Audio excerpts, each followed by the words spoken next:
Happy Happy Monday. Monday. You are You are listening listening to your to your girl girl Crystle Crystle D D on on Sidebar Sidebar Conversations. Conversations. It It is is Monday, Monday, July July 18th. 18th. We We are are waning waning from a from a full full moon moon to a new to a new moon. moon. That's a That's a whole whole total total sidebar. sidebar. So for So all for all my my moon moon cycle cycle trackers and trackers and astrology astrology folks out folks out there, there, hopefully you hopefully you enjoyed this enjoyed this past past full full moon moon energy that energy we that just we just moved moved through. through. We were We able were to able to release release anything that no anything that no longer longer serves serves us. us. And now we're And now we're popping off, popping off, waning into leaning the into new the new moon. moon. Let's get Let's it get it going going today. today. We are We are talking talking about about Nipsey Nipsey Hussle, Hussle, Beyond Beyond the the Music. Music. So I'm So I'm super super inspired to talk inspired to about talk this about cat this cat because because for those for who are those who are tapped tapped in, in, Miss Miss Lauren Lauren London London recently recently wrapped up an wrapped up an interview with interview with Angie Angie Martinez Martinez in in real real life. life. Definitely check Definitely out that check out that podcast on podcast on YouTube. YouTube.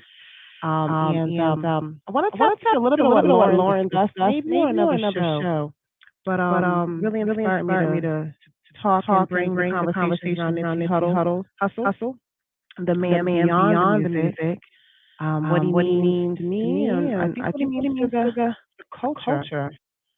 We're We're also going to also tap going to into tap some into some conversations conversations about about Invest Invest Fest. Fest. Shout out to Shout out to Onion Onion Leader. Leader.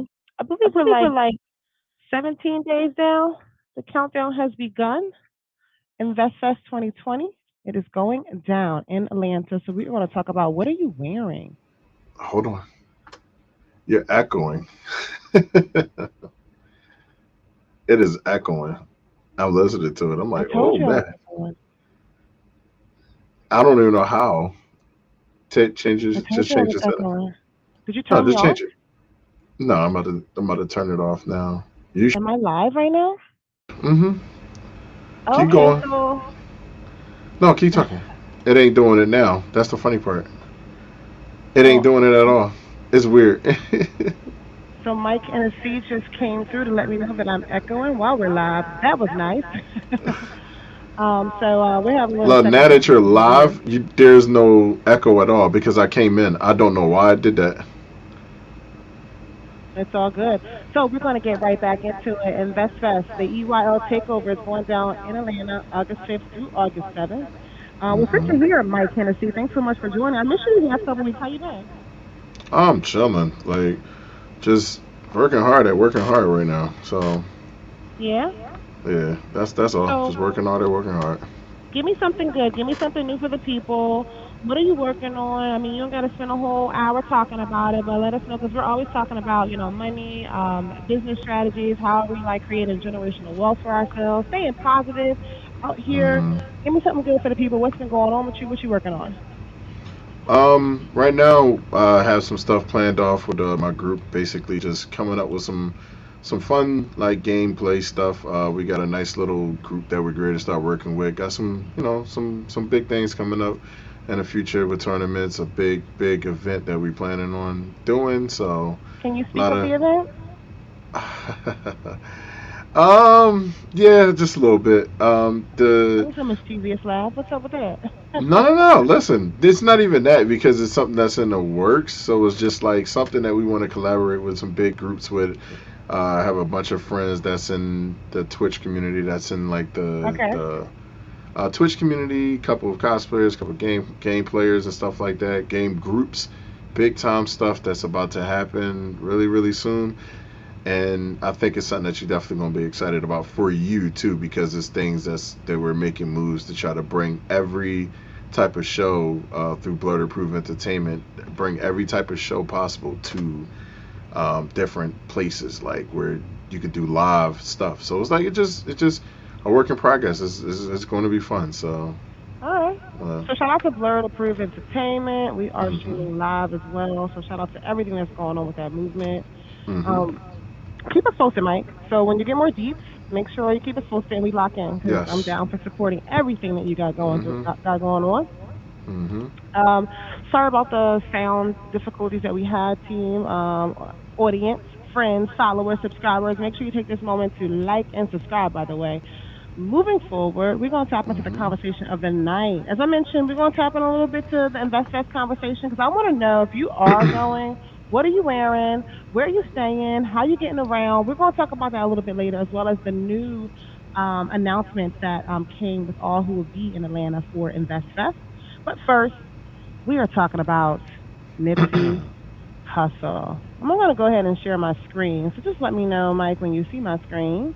Okay, it'll just show right up. Yeah. Bam. There we go. Bam. So I have to say this every time I talk about Nip. So I wasn't listening to Nip prior to his death. hmm I heard about him, but I wasn't really tapped in, right? Unfortunately, I'm upset I wasn't tapped in. I wish I could say I'm not a bandwagon fan. But post death, obviously his relevance was, clear. Um, I heard a little sound glitch on my end. Am I good to go, Mike? Oh, you're good. It was me. Perfect. Producer Mike Hennessy, thank you for being here because when you're not here, I'm a hot mess. I can't multitask. You're But good. so I tapped in like after his death, and Victory Lap obviously is a great album, and I've since tapped into some other albums that he released prior to that, and I'm not gonna lie, it's the interviews, it's the business sense, it's the conversations around ownership and healthy eating, and just like man, some of the moves that this man was making, I think it's just it's beyond music, it's beyond hmm rap, it's bigger than what he sometimes get limited to, and that is, a rapper. And those I think who know him well speak about it a lot, and you hear it from the different folks who have done interviews. So, you feel it in the air. But I want to first start off by talking about the 7 times Nipsey evoked language of enlightenment on Victory Lap. So we're going to go through some lyrics, tap a hmm little bit. So my Victory Lap lovers, Nipsey Hussle lovers. I picked out a few of my favorite songs, but if you have a favorite Nip song or lyric that you feel is aligned with this conversation, right? A time that he evoked language of enlightenment, you could tell Nip was tapped in. So I'm going to share mine. hmm Um, Mike, producer Yes. Mike Hennessy. I know we Yes. talked about this before the show. So you chime in whenever you're ready. But is there anything specifically that you want to throw out there about Nip before I dive into this discussion? Yeah. From my understanding, like this is outside of the small stuff that like that the very little that I know about him, he actually was a good dude like in the community and stuff like that. He was out there really trying to help like his community grow, and he's had like I've based off of like the rapper Game, his stuff about it, saying how he's like he was just always a nice dude. He had run-ins with him because of their differences in their gangs, but from my understanding, he was a really really good dude, and like he treated them like family, even though they represented two different gangs that really didn't rest with each other too much. But his Mm-hmm. just looking at him and how he talked, he looked like he was ahead of his time. It's always funny how Ooh. those men like them that has a very good sense of what the earth has to what the world has to offer him, like it turns its back on him. Ooh. Like it doesn't feel like fair to life. And I feel bad for this man because you know he looked like Snoop Dogg the way he talked. He looked like a very like they reminded me of each other so much. Like Snoop said it himself. It was like looking at himself. So it was like rest in peace to that man because he was doing some good things, even if he was a part of a gang that everybody looks for notorious reasons and stuff like that. He was a good guy. So So let's hop into it then. So Nipsey Hussle, known as Neighborhood Nip to some, Nip Hussle. He was born Joseph Ashkodom. Hopefully I said that correct. hmm Those who knew him best are quick to insist of his legacy as way more than a rapper. Okay, fans hmm and followers privy to a lot of his projects and his initiatives. People that he touched, whether through the music or right there in his own neighborhood, they all will agree he was more than a rapper. He was a businessman. He was an entrepreneur, community leader, and activist. And I recommend any and everyone interested in the topic do some research. Like, there's so much stuff out there beyond the music that we can tap into to learn so much about his Right. legacy. So 7 times Nipsey Hussle evoked the language of enlightenment on Victory Lap. Victory Lap. Let's tap in. And if you got a song, let us know. So I'm going into Victory Lap track one. Okay. Have you listened to Victory Lap, Mike? No, but I think if Mike, you rap something, listen, I haven't. I I need you to haven't. listen to Victory Lap. I've been listening to a couple of his things lately, so Okay. So Victory Lap, the song is called Victory Lap on the album track one. I'm prolific, so gifted. I'm right. the type that's going to go get it. No kidding. Simple line, very simple line. For those who know, he had a tat on his eye, like a little bit underneath his eye that read prolific. And when I first saw that, I was like, okay, just someone else who's kind of fooling themselves. When I first saw it, but the more that I listened, the more that I read or I read through the lyrics, I kind of get this sense of someone, old soul, been here before, had a mission beyond, and kind of was tapped in. I tell people all the time, I get downloads, right? hmm I get downloads. And my friends who are in the enlightenment journey can relate as to what I mean when I say I get downloads.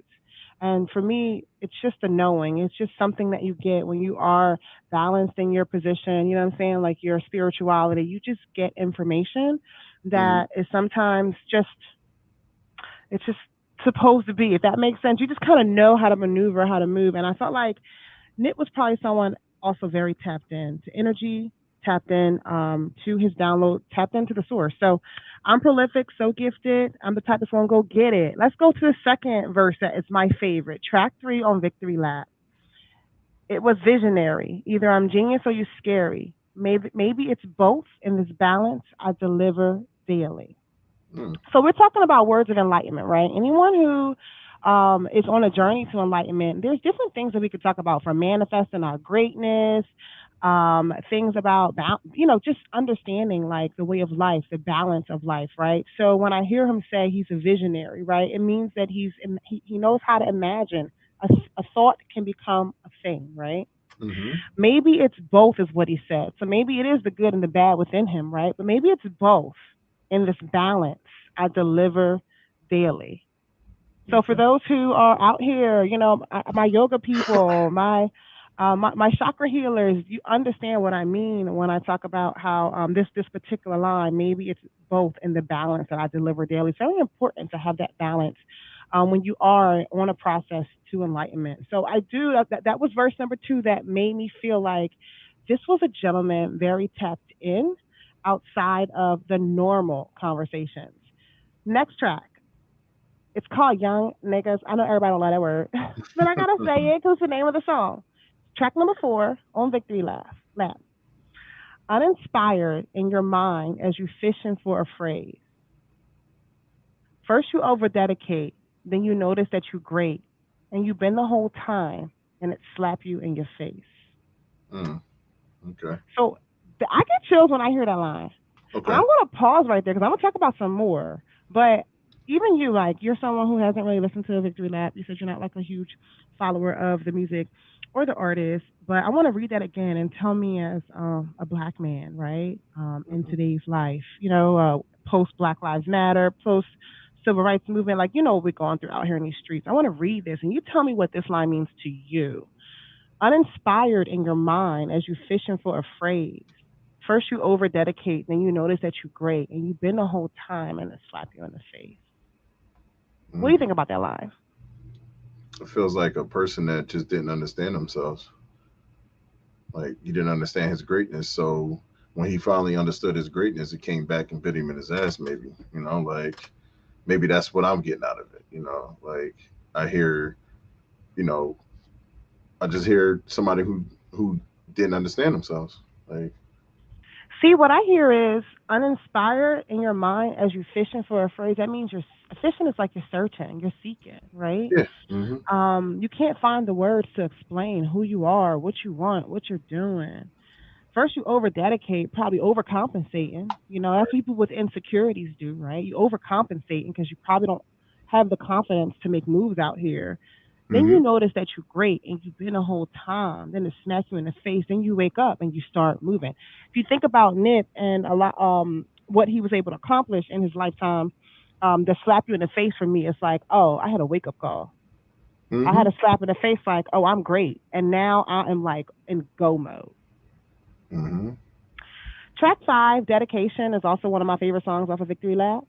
I have a couple quotes here, but let's tap into the first one. I'm a master of my fate, plus I'm the type of to own the masters to my tapes. Another very simple line, but I'm talking about 7 times I feel like Nipsey Hussle used language to express enlightenment. And when you have people that talk about being a master of their fate, there's just a knowing, an insight that I have control of my own destiny.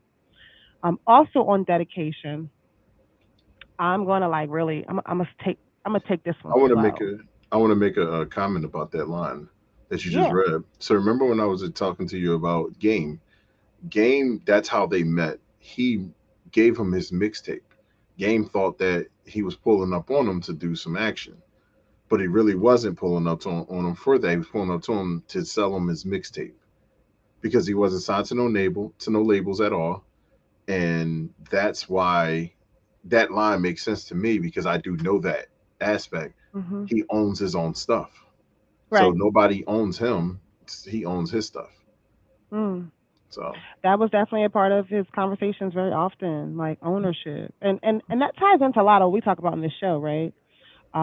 We talk a lot about our people, our culture, tapping into the conversations of ownership. You know what I mean? In order to help us break free of, whatever prisons that bind you.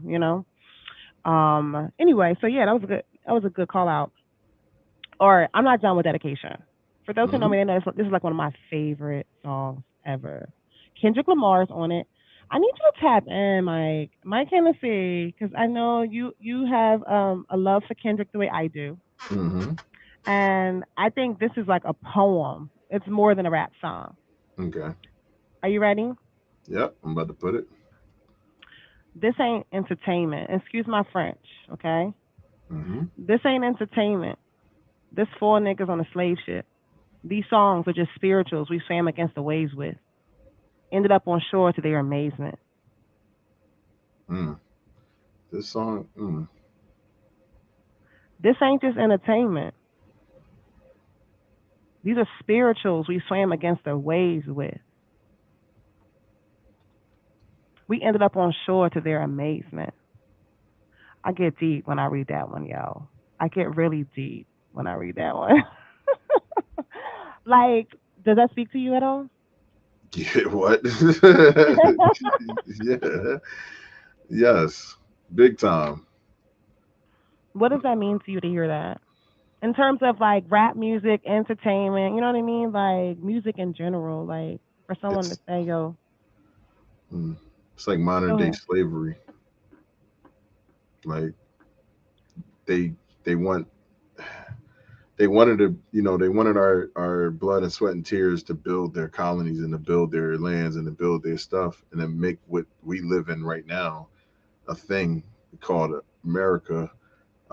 Now, if you look at the rap game, we look at what they do now, try and do the same thing to us, appropriate us, take our culture, take our music, but we provide everything for you. We're the service of you, and you make the riches off of us. Is once again, like that's just a sense of what I get out of that. Mhm. That's a really good perspective. When I hear it, like, and I'm always thinking about like the revolution of people, right? Hmm I believe we are in a revolution. and a time of change. So when I hear that line, I think about this is not Jay Z said it in a song. Do you dudes listen to music or do you just skim through it? Do you remember that? Hmm? Yep. And when you talk about conversations about rappers in particular, or conversations around rappers, sometimes they don't get the respect that they deserve. I feel as prolific, poets, game changers. You know what I mean? Like people that are leaving legacies to leave us in a better place, right? I don't know if we get that from rappers all the time, but I really like that call out because he's not the only one that has been about something in the rap game, for the black culture, for the people, and a man at that, right? Um, this ain't entertainment. This is dudes on a slave ship. We here and we are connected to our ancestors and what they went through and what we do here in this process. This is about us, making it onto shore. And I even look at it like that's connecting back to our ancestors that went through what they went through in slavery in slavery times. Like it's I don't know, paying homage to that journey. Yeah. No, I agree. I agree. Deep stuff. I see it. I see it too. You know, those perspectives is definitely aligned in different ways. Absolutely. You commanding your respect as a human, as a rapper, as whatever. But it's also a reminder of what we've been through too, and what I see, Mhm. and what I hear. And I think too, it's important for us to realize this isn't. So we always look to the past for people who matter and people who have been game changers, if you will, like our American heroes, or you know what I mean, like the people that we read about in textbooks.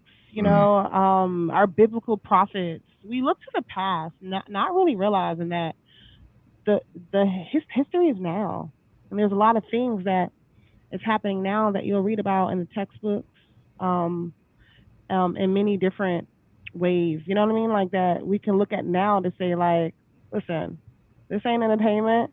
We on a slave ship. These songs just the spirituals you swim against the wave with. Like we all going through the same struggle, and how do we free ourselves from that? So we're gonna jump from dedication, and like we got two more before we get into our next topic about Nip. Right now we're reading seven times Nipsey evoked language of enlightenment on the album Victory Lap.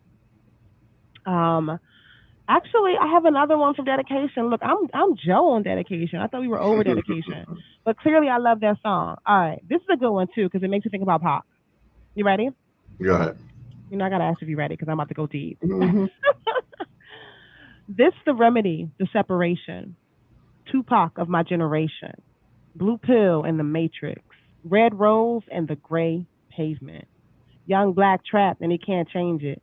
Knowing he a genius, he just can't claim it because he left him no platform to explain it. He frustrated, so he get faded. But deep down inside, you can't fade him. Hey, dedication, hard work plus patience. Okay, so I'm not gonna break out a song for y'all, but that was another line from dedication, and I will call out. And Mike, I want to hear from you too, but I just can't wait to call this out. A couple good moments in this line, I mean in this verse, blue pill in the matrix, obviously, right? We don't have to break that down. We're gonna save that for the matrix breakdown that I'm gonna do one day. He also calls out red rose and the gray pavement. In the first part of that verse, he says he's Tupac of his generation. And Tupac has a book that's called The Rose That Grew from Concrete. And if you read The Rose That Grew from Concrete, it talks a lot about, or it just really is a reflection, right? Of someone who wasn't supposed to grow. They weren't given the soil to grow and blossom the way they knew they could and the way they should. So when you are growing in an environment like that, the rose that grew from concrete is the best way to describe someone who feels like they are not in an environment where they're meant to grow, but they grow anyway. Right. So when he referenced that um he's a red rose in the gray pavement, that was definitely a shout out to Tupac. Hmm. But also it's him saying it's the same story though. Like I was put in an environment not meant to flourish, and look at me now. What are your thoughts on that verse? Honestly, like from what I see of it, it just he looks like he's just spitting game right now. Like he's spitting game about, it could be about somebody, it could be about himself, it could be about anything. The way I'm reading it, Tupac of my generation, he's speaking on a level of intelligence. Like that's what Mm, I feel out of him. mm, I like it. Yeah, he's spitting game right now. Bars. I That's like all I it. can say. I like it. Bars. So listen, we're gonna keep it moving because the show is not that long, and I do want to talk about InvestFest before we roll out. But another piece of the Nipsey Hussle conversation is he was more. This is Nip beyond the music, right? Hmm. And I started with the discussion around the music because we can talk for days about all the lyrics, right? I only picked a few from Victory Lap. Feel Hmm. free to drop in the chat or hit me up afterwards. Let me know if you have some songs that really stood out for you because we can analyze Nip Hustle music like a body of art, like a painting in an art museum all day long. But let's talk about who he was beyond the music. Hmm. Nipsey was the son of an Eritrean immigrant. And I always gotta say, I hope I say that right because I don't say that word too often. But I believe he was born with a bigger purpose, and in death, his stories are ripples in the ocean, carrying messages in a bottle, as I like to describe it. Right? I feel like his stories have been like a message in the bottle across ocean blues, reaching people and communities. Right? Some knew him very well, and some were directly affected by his impact. But when you think about the mass, mass group of people that after his death, right, that have been influenced and inspired by his movement. It gives me chills. So it is said that Nipsey funded businesses that employed over 40,000 people. Many were ex-convicts who might have found difficulty getting work. However, that was a part of his focus, right? I'm going to give back to the community. And we'll go back to that comment because I want to call that out when we get a second, Mike. If we want to hold off on that comment, let's bring that back in a minute. Hmm. Um, he wasn't just interested in giving back to the youth or investing in businesses. He was also interested in taking the hood back from the corporation. So it's like the community, has ownership, if you will, and that was something that you really felt and understood in a lot of his projects. Like, yeah, I don't want to just give money. I don't want to just talk about being for the community. A lot of his projects and initiatives was putting businesses into the community where the people of that community could have jobs or just have access, right, to things that were important. Um, Most people have heard of the Marathon Store. Have you heard about the Marathon Store? Yes. Yeah. Most That people was have his heard story. about the Marathon Store. Yeah. However, not a lot of people know that it's located that strip mall where the Marathon Store is. And I've heard that he owned multiple businesses in that strip mall. So the Marathon Store, as big as it is in popularity and conversations around Nip, it is at the intersection of Crenshaw Boulevard and West Slauson Avenue, which is actually located not too far from a stop on the Crenshaw LAX Transit Project. Right.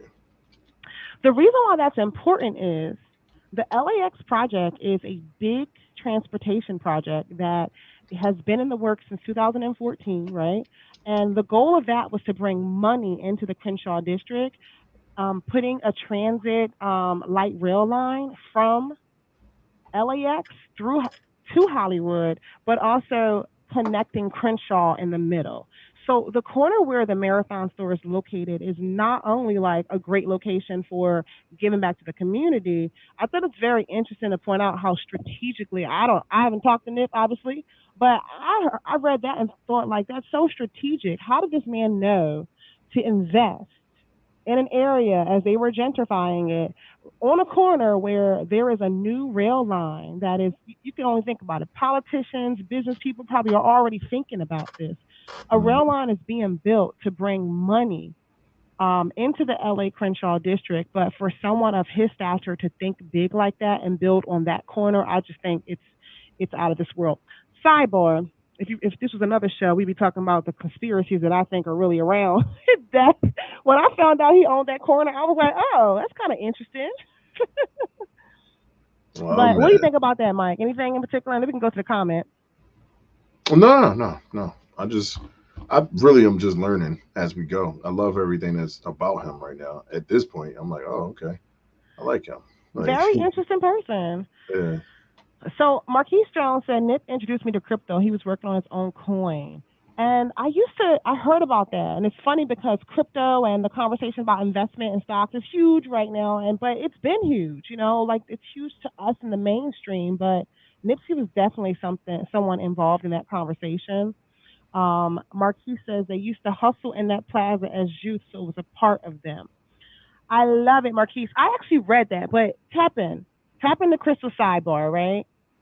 I get the nostalgia as to why he invested in that corner, but it's really ironic. So I want to give him like kudos for strategy, right? That not only did he pick that corner because he was thinking of his childhood, right? And he wanted to invest where he grew up and give to people because he talked about that, right? But I can't help but to believe that he was that savvy to build on that corner with this regional light rail being built.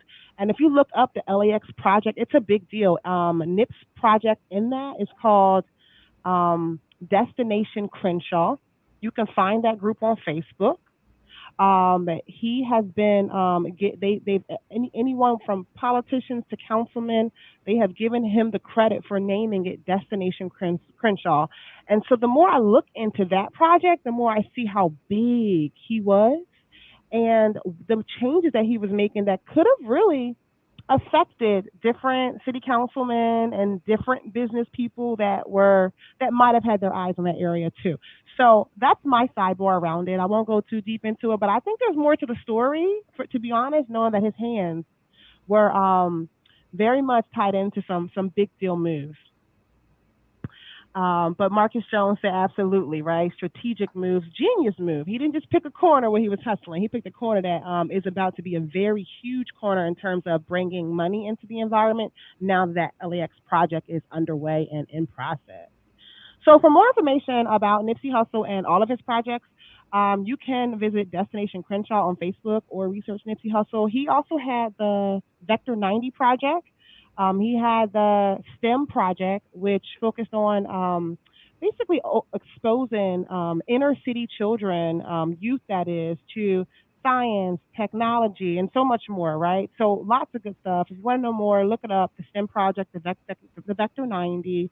And there's a host of other projects and initiatives that he was involved in that to this day have all LA natives praising his name. So I was inspired to talk about Nip today, Mike, because of Lauren London's recent interview on the the podcast with Angie Martinez. So if you guys have time to check that out, we will be discussing that interview in full. Angie Martinez has a new podcast. It's called In Real Life. Her first episode was with Lauren London. And when I tell you guys, she talked about Nip dealing with death, dealing with her spirituality, how she had to go into the death of the ego after losing him. She talked about her love life and would she ever love or marry again. And overall, it's a really good conversation about how people do not have death etiquette and people don't know how to deal with and process death, even though it's an everyday life experience. So check out the Lauren London interview with Angie Martinez on In Real Life. Before we close it out and do an InvestFest conversation, I want to click this link and share with you the Destination Crenshaw project. Mike, if you could I put that was on here full when screen. Tupac passed away. I was here when Biggie passed away. I was here when Eazy-E passed away. All giant figures. When he passed away, people changed their behavior the next day.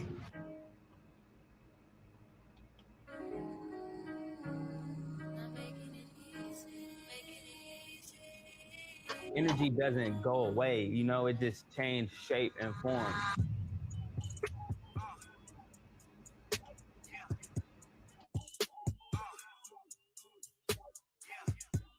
To me, I'm from Crenshaw 48th to be exact. I mean, the relationship I had with Nipsey, he was like a big bro to me. Him coming from where I came from, I understood him in like just a different, the energy, you know, the energy match. And he represented opportunity. He represented hope for the hopeless. I am from South Los Angeles, between Normandy and Vermont, on 110th Street. You know, I met Nipsey Hussle before I was on the city council. I was the leader of the community coalition at that time. There are individuals where you remember life before them and life after them. But Nipsey is particular in this regard. I've, followed community life. I followed hip hop. And so there's so many people from the community level to young people, children to adults to celebrities to professional athletes. After we lost Nipsey Hussle, you saw them taking down properties. You saw them making the investments. You saw people starting the business. When you want to know what's happening in any community, I go look at the walls. In any city in the world, you can see all of those things, and you get a pulse and a sense of where the people are at this moment in history, where they've been and where they hope to go. Murals and public art is important because it tells a story. I was planning on doing a mural, but it wasn't supposed to be Nipsey Hussle. It was supposed to be about Earl's Grill. And then when Nipsey passed, I asked them if I could please do a mural of Nipsey, and they were for it. He kind of means so much more to us just because he made an impact on our neighborhood. Destination Crenshaw is the largest public art project in the United States. Community members came up with the idea of having an open air museum that chronicles the history and the future of African Americans in Southern California. Nipsey Hussle came up with the name Destination Crenshaw. He asserted that this project ought to be big enough and significant enough that it was in fact a destination. The Heart of Hyde Park mural is one of the first murals inspired by the Destination Crenshaw idea. The Heart of Hyde Park is really a love letter to this neighborhood. It depicts activists, business owners, entrepreneurs, as well as artists from this community. I just wanted to highlight them in a way that they've kind of never had before and give them attention that they deserve. Definitely wanted to include Nipsey in the mural, even more than his work, which of course is, so well known and put Crenshaw and Slauson on the map and everything. We saw the real work he was doing around here. He really invested in this community, and we're still seeing the results of that even after his passing. I've done about 3 different murals. First one was when he first passed away. I did a piece where he had Dr. Sebi on his shirt. The other one was at Creed Academy, which is on 60th and Crenshaw. Doing that piece was really special. And then the third one is they have a shop out in the valley 20 plus years from now. The next generation is going to be seeing these murals, and we're going to be telling them the stories of how Nipsey gave to the community, how he inspired us. So I think ultimately it's our generation's like folk tales, like our legends. The outdoor murals made in honor of Nipsey, I think, say a variety of things, but I think the main thing they all say and the language that they all speak is, this is a symbol of our hope. That's every time I see a picture of Nip, that's what that represents. Nipsey loved his community like he loved the people. He shook everyone's hand, from the richest person into the room to the poorest person in the room. He wanted to give everyone an opportunity, and that's why we really looked at him as a true king.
my old hood, but I'm in my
look, I be riding through my old hood, but I'm in my new whip. Same old attitude, but I'm on that new stuff. They say they gon' ride me, see me never do, cause they know that's the reason they gon' end up on the news clip. Or tomorrow on my wrist, bust down. We popping bottles.